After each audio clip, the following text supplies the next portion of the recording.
Dan ini kita pengen bahas bro, Tomly ini kan nyangkut nih, Yes. jadi 3.900 ya. Ini Ya. gimana bro? Dia kan hilang duit investor lumayan banyak nih berarti ya. Benar. Di 3.381 ini. Ini gue pengen tanya lo, price action Ethereum nih sekarang di zona yang seperti apa? Karena dia dropnya lebih jauh terus kan dari Bitcoin. So far ya, kayak kita Lebih lihat jauh. secara mungkin selalu lebih jauh. Ya, saya sama ya. Saya waktu itu di 1.700 bullish ya dengan Ethereum. Ya, kita bikin call juga ya di margin call. Ya kalau dengerin ya di 1.700 kita bikin call di mendekati ya. Kita ngomong mendekati 5.000. Itu saya merasa kalau harus was-was ya. Iya. Kita ada di multi-year resistance. Ini resistance tahun 2021 ya. Kenapa waktu itu saya juga nggak terlalu berani ya dengan nge-call altcoin karena saya lihat ini kita di multi-year resistance ya. Secara price action dan juga data juga ya. Kita itu selalu top ya, sekitar sama seperti Bitcoin ya. Tapi kalau Ethereum biasanya dikasih waktu lebih lama ya, biasanya 548 hari ya dia baru turun ya kalau Ethereum ya, dikasih dead cat bond sekitar 30-an ya, 30-an hari. Itulah mengapa ya kita harus hati-hati juga kalau dengan Ethereum ya. Karena ini pun juga harusnya ya kita udah mendekati ya hitungan siklus ya. Dan ya Ethereum kejebak ya, Tomly rugi 1,9 billion. Lu beli di ya. 2.000, dia beli 3.900. Tapi dia emang jago, dia nge-time ETH emang jago. Karena saya lihat ya Ethereum ini yang selalu nggak pernah di push ya terlalu tinggi ya dengan masalah ya scalability yang dimiliki. Jadi ya, Ethereum juga banyak pesaingnya, Solana dan sebagainya naik. Jadi harus hati-hati ya dengan Ethereum. Saya lihatnya sekarang ini memang ya ini emang nurut Bitcoin sih. Ya Bitcoin ada di make it or break it moment ya. Meskipun Ethereum ini bisa, tapi dia turunnya selalu lebih jauh ya. Jadi ya I have no comment tentang Ethereum buy or sell sekarang belum di area interest saya. Iya. Ya. Dalam artian kita ngomong ya ini kan benar-benar di tengah-tengah ya. Saya kalau beli kalau nggak di bawah nggak mau. Saya nggak mau di tengah-tengah karena apa? Risk to reward tuh jelek ya. Jadi Betul. teman-teman tuh kadang memang sukanya ini trading yang namanya news. Dalam artian mereka kayak oh ini red cut ntar bakal sekian. Oh ini kayak founder ini target sekian. Jadi kita tuh harusnya lihat price action ya. Price action tuh nggak ngerti kayak hasilnya FOMC apa. Dia juga nggak peduli kayak red cut atau enggak ya. Ini misalkan ada resistance ya. Ini ada supportnya. Oke, yang begini. Nah kamu beli di sini udah gampang ya. Di supportnya ya. Kamu beli di resistance-nya kamu jual. Di sini buy. Oke, terus di sini sell. Udah sesimpel itu. Terus jangan trading di tengah-tengah nih. Biasanya area abu-abu, ya, area Fibonacci-nya kamu tarik retracement. Nah, ini selalu datangnya di tengah-tengah. Nah, terus udah beli di support, jual di resistance, jangan nge-trade di tengah-tengah. Nah, itu udah itu kunci.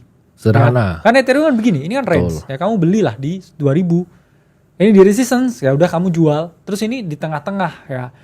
Bukan berarti saya ngomongin nggak bisa naik, cuma ini bukan di area interest yang ideal karena kamu belinya di tengah-tengah ya. Kalau kamu di sini beli salah ya kamu bisa ketarik sampai bawah sih sampai 50%. Apakah kita percaya nih misalnya kripto itu bisa ketarik jauh? Percaya sekali. Nah, tapi industri kripto sendiri tuh berkembangnya cepat sekali. Ya. Robinhood kemarin kuartal 3. Tapi perkembangan industri itu berbeda dengan apresiasi pasar Betul, tentang harga harganya. asetnya. Betul.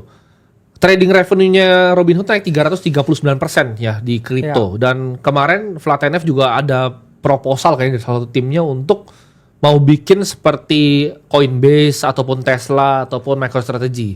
Jadi ada perbincangan mau nambah Bitcoin di balance sheet-nya. Jadi itu kalau misalnya dia melakukan itu ya bisa jadi katalis lagi. Setuju. Gitu. Karena Robinhood itu besar sekali. Karena katalisnya Trump udah habis. Ya, katalis Trump udah habis. Robinhood tuh punya neraca yang kuat sekali ya. Pasti. Dan sahamnya kan luar biasa ya terbangnya ya, selama beberapa tahun terakhir uangnya mereka banyak sekali gitu. Ntar pasti juga Coinbase FOMO juga. Iya, Coinbase juga masih lanjut beli-beli terus nih sampai sekarang.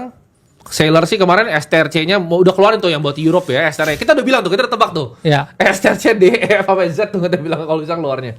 Jadi udah keluar lagi kemarin buat yang European.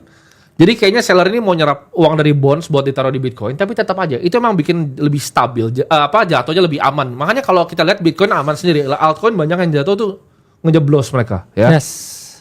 Tapi itu bukan berarti asetnya nggak bisa turun karena nggak akan ada yang tahu hari besok. Setuju. Kita cuma bisa melakukan aset alokasi, oke? Ada cash, ada Bitcoin, ini ada posisi nih, misalnya ada di Nasdaq juga, ntar ada di mana. Kita bisanya alokasi bro, kita nggak bisa tebak. Terus tadi ada yang nanya, oh jadi kesimpulan naik apa turun, kita nggak peduli.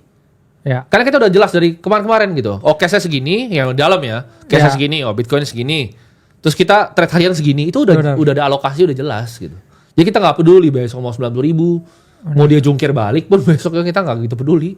Yes. Sering tanya, oh bang Bitcoin turun lu gimana hidupnya? Oh, gue dari dividen BCA udah pensiun bro. Kayak kalian tuh salah di sini. Tadi dia nanya, oh selebrasi 3 juta subscriber. Gue nggak pernah selebrasi. Ya. Gue nggak pernah kayak influencer lain bilang kok, oh terima kasih tanpa kalian gue nggak bisa. Gue nggak peduli. Kita 2 praktisi market, duit triliun mau ngajar di sini. Lu bersyukur kita mau ngajar ya kan? Gue bukan bersyukur ada lu di sini. Gue nggak peduli lu di sini. Besok nggak ada di sini kita nggak peduli gitu. Ya. Cuman kalau lu tadi ada yang mau bantu, ada yang nanya bro, kok apa benar apakah Clipper ada yang kerja di kantor? Kalau mau bantu kita boleh, kita gaji. Ya. Kita gaji. Silahkan kerja, kita punya kantor beberapa di sini di gedung ini. Silahkan kalau mau kerja boleh, mau bantu sebenarnya kita gaji ya. Ya. Kita yang gaji lu. Jadi jangan kebalik nih. Kita bukan di Saweria nih. Gua gaji lu, ayo kerja sama gua gitu. Yes. Terus kalau misalnya kayak kemarin kan banyak juga ya karyawan kita di vlog juga banyak dari teman-teman yang nonton di sini. Gitu.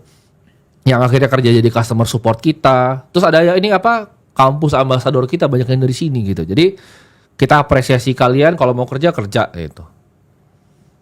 Dan kemarin Bitcoin akhirnya diakui ya bro ya oleh Scott Bessent ya. Ya.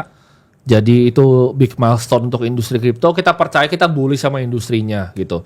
Kita tuh bukan bilang bear market hati-hati itu karena kita nggak bullish sama industri, enggak. Ya. Karena itu apa yang terjadi di depan kita. Jadi jangan bilang oh Timothy dan Kalimasada kabur di Oktober, kan kemarin bilang gitu. Enggak, karena kalau nggak Kita bilang diingetin, kabur enggak, katanya kalau sini. nggak diingetin, ya kan, ini Iya. nggak diingetin juga disalahin, diingetin juga disalahin, jadi sulit bro. Betul. Diingetin disalahin, ya nggak diingetin juga disalahin juga, Betul. ya. Jadi ya Bitcoin pun sekarang juga kita ngomong ya weekly-nya masih ada potensi bounce, ya. Betul.